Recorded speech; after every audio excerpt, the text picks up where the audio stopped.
Let's do it. Let's do it. Let's do it. Good morning, everybody. Happy Tuesday. How we doing on this fine week? Hope we're doing well. If not, you still got the majority of the week to turn it around. Again, we're only one day in, right? One day out of 5 of the work days. You got these 2 bonus days in the weekend, right? That come up at the end of the week. So let's make sure that even if we didn't have the best Monday, right? Like these people out here that are just having a honk battle here this morning. Even if you didn't have the best Monday or even the best Tuesday morning, you still got the majority of the day ahead of you, the majority of the week ahead of you, right? To make sure that you're closing the gap between where you are and where you want to be. So I'm excited that place that you are investing in yourself, which is always going to net the biggest return. So make sure that you throw a 1 in the chat, signifying your intention to get 1% better by the end of this session.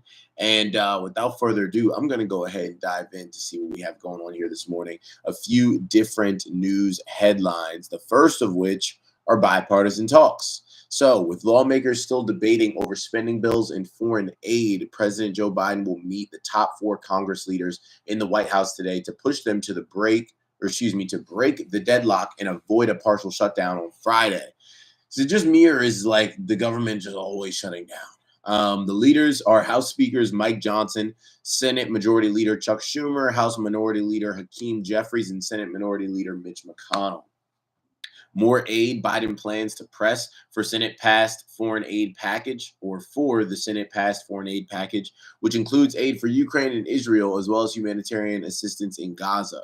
Johnson has refused to bring the bill up for vote in the GOP-controlled House unless Democrats agree to border restrictions. While we hoped to have legislation ready this weekend, it is clear now that House Republicans need more time to sort themselves out, said Schumer. Johnson responded, quote, House Republicans will continue to work in good faith and hope to reach an outcome as soon as possible. So what's at stake? Lawmakers have been trying to hammer out the details of 12 funding bills totaling $1.6 trillion, resorting to temporary extensions since September 30th to avoid a shutdown. Funding for the Transportation Department and some other agencies will expire on March 1st, while the rest, including the Pentagon, will expire on March 8th. Federal employees and military service members will be furloughed if the additional funding isn't approved, and economic data releases will be delayed. Moody's previously warned that a shutdown would be credit negative for the U.S. So we rarely ever get a shutdown. Something always ends up happening. But it's just this, long, extended dog and pony show where everybody has to stand for what their, constituents want, respectively between the Democrats and Republicans. But eventually something happens. In terms of analysis, quote, Washington has a long history of kicking the can to avoid doing its job of governing, investing group leader Lance Roberts previously noted. Quote, the problem with using continuing resolutions is that it uses the previous spending levels and increases that spending by 8%. Such is why since 2008, the debt has exploded and spending is compounding annually. Yep. No lies detected. But do I think that affects markets? No, not really. I feel like they get it figured out just like they always do. In terms of tech news, AI glitch. So Alphabet fell more than 4% on Monday as Google's AI-powered face generator won't return for a couple of weeks. Quote, we hope to have that back online in a very short order, said Demis Hassabis, head of Google's DeepMind. Quote, this is one of the nuances that comes with advanced AI.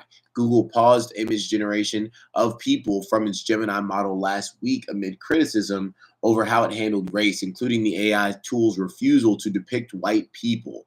Quote, the bigger issue is the cause of these output errors, said Seeking Alpha analyst AJ Button. Quote, Google appears to be playing it safe with its AI rollout, that the safety features are producing results that aren't what users intended. So they're playing, they're trying to be, I guess, so not cancelable that they end up being cancelable for trying to not be cancelable, right? And what I mean by that is like there have been AIs thus far that have issues with kind of like racial bias, which isn't really a shock considering they're trained off of models, with human input, and humans struggle with racial bias. But they tried to kind of go the complete opposite direction and maybe like really hammer home like, hey, don't be racist. If we say show me a picture of Americans, don't show a bunch of just like straight up Caucasian people. And now it won't even show George Washington as being white, right? If you ask for anything, it shows George Washington is black, Gandhi as like black, even though Gandhi, isn't white, but it showed like just a bunch of people as the wrong races, and it really wouldn't show anyone white. So that had everybody up in arms. I think Musk brought it to the attention of the masses, which of course works in his favor in trying to develop XAI and things like that. But in terms of Gemini, I still do like the tool a lot. Super helpful. I haven't used it for image generation. I don't really care to generate images as of right now for all that I'm doing with AI, but it is a helpful AI tool that I use probably semi-daily, right? I'd say if not daily, then at least every other day. But I probably use it as much as I use ChatGPT. So I think Google will recover. I don't think it'll end up being any deep issue for them. They'll get it fixed and have it right back out. In terms of consumer news, surge price in a first for the fast food industry. This was crazy when I read it. Wendy's is planning to test surge pricing next year, like Uber and Lyft. This means menu items would be more expensive during peak hours, with prices updated in real time depending on demand at no extra cost to the restaurant operator. Wendy's plans to invest around $20 million to roll out digital menu boards by the end of 2025. While dynamic pricing is the standard in the airline industry and ride-sharing sector, there are some concerns that Wendy's could face consumer backlash initiative. Quote, if people feel like they're getting gouged, they're not going to take kindly to this pricing strategy, warned George Washington University professor Steven Suranovich. I mean, has fast food not gotten like super expensive already? Like the fact that they need surge pricing on top of that is kind of insane and just seems greedy. I mean, we get it. When we go get fast food, we know that we're eating like rat meat. So you're going to charge me surge charge for the rat meat you're serving me in freaking little McDouble or whatever it is that Wendy's has. Yeah, no thanks. Like that is absolutely ridiculous. And I don't think many people would have a problem pulling out of line in order to say, hey, I'm just going to go across the street and hit the dollar menu and call it a day. But I think that it just goes to show even furthermore how you cannot continue to operate how your parents operated, how your grandparents operated, because this is not the same world, right? $80,000, a salary of $80,000 in the 90s, right? In the 80s, is equivalent to over $200,000 now. You need that in order to get the same purchasing power. It's little things like this that all contribute to that, right? Back in the day, hamburger was what, like 50 cents, a dollar, and then now you go someplace and you get a burger, and that burger costs like $5 by itself. And if you go there during surge pricing, it might cost $7. So yeah, it just continues to reiterate that whole put your money to work, make sure it's working for you, make sure you're expanding your horizons, and you know how to provide value, to humanity and within the marketplace, outside of the normal kind of four walls of your job, because the world is shifting and the same things do not continue to work. In terms of financials, CRE risk, it looks like JP Morgan CEO Jamie Dimon is not too worried about commercial real estate, saying the sector's issues will be worsened if there is a recession.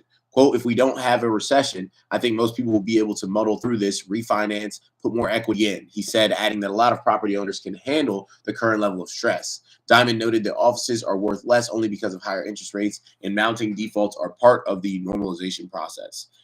He also said markets are pricing in a 70 to 80% odds of a soft landing. I give it half that. We may have one, but there's also a higher chance than the market thinks of rates being a little bit higher. I don't know what he means by all of this. He's like, so if we don't have a recession, people will make it through it. There's a large chance of a soft landing. I think we have half that chance. We may have one, but there's also a higher chance that rates could go a little bit higher. It's like at that point, I don't understand why you make a statement, because it's all over the place, right? So yeah, if we don't have a recession, I feel like people will probably make it through in the commercial real estate sector for sure. I don't see that as impactful at all. That's like saying, yeah, if I don't have a bad day, I'll probably have a good day. Probably, right? I feel like that follows pretty naturally. Yeah, and that is the last major headline. So again, more of a slow news week this week, it's looking like. So we're looking green pretty much across the board here, in terms of pre-market, even though it's only slightly here. The biggest being Bitcoin being up 10% there overnight, to 56,000, pretty much almost 11%, 56,587. We talked about Bitcoin yesterday, firing that daily bull flag and pushing higher here to knock out those price targets. We get consumer confidence data at 10 a.m. today. That's important, right? 10 a.m. major data, so a half hour after the market opens. In terms of what else is happening, our rapid fire stock news rundown will take us out here. Biden administration to seek bids for 3 million crude barrels to refill SPR. FTC sues to block Kroger's planned acquisition of Albertsons. Unity Software slumps as guidance widely misses estimates. Exxon to weigh rights to Hess Guyana oil stake. Whirlpool WHR to cut more debt as rates to stay higher for longer. Broadcom Avgo halts $1 billion carbon black sale amid weak interest. And then Alibaba leads record $1 billion funding round for Chinese AI firm. Then Palo Alto Networks, ticker PANW, surges as Pelosi discloses purchase. And there McDonald publishes long-term high conviction list. So in terms of that Pelosi news, Palo Alto Networks, if you guys don't know, they're like a cybersecurity firm. We've talked about this before. As AI continues to get more popular and become, an integrated part of society, and even more important to businesses, cybersecurity obviously becomes more important. So Palo Alto Networks is something that was also, enjoying the benefits of this run up from AI.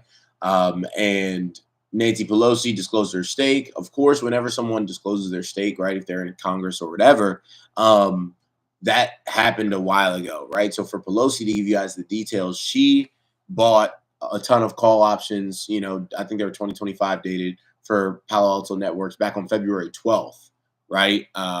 They had earnings in which they lowered guidance and the stock dropped like 20%. And she threw in like 200K more to average down. And then that was disclosed yesterday, right? So that's kind of the timeline, right? So 2 weeks ago was when she entered. So just make sure that you're understanding whenever you see, because the headlines don't say that, right? The headlines say, so-and-so has this stock. You should probably buy it. When did they enter, right? What are the different circumstances under which they entered? What is the total story, right? Everybody just thinks, oh, Pelosi's in. It's got to go right up. She knows something. No, I think she reads charts, or she asked somebody that reads charts, and she knew, basically that it could go either way. She planned with more than enough time, right? So making sure that you're looking at the expiration date, important. You could say, oh, Pelosi bought this. I'm going to go ahead and buy, lotto calls. That's not even the timeline that she's paying attention to. So make sure, that whenever you hear information, you get all of the information, because we read something and then we think, oh, this is the be all end all. Always ask questions whenever you read something, right? Who is the source? Okay, when did this happen? What are the circumstances? What has happened since then? Right? And that will help give you a fuller picture so that when you act with intention and with your best interest in mind. So with that, guys, we'll wrap it up here today, Tuesday, February 27th, 2024. Let's see what the market has for us today.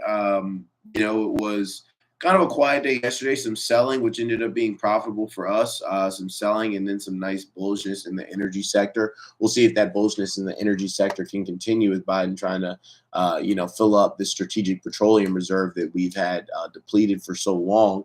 And, we'll see also what these crypto-related tickers have in mind, see if there's any opportunity there to continue leveraging this, bullish swing that we've had with Bitcoin breaking that daily bull flag.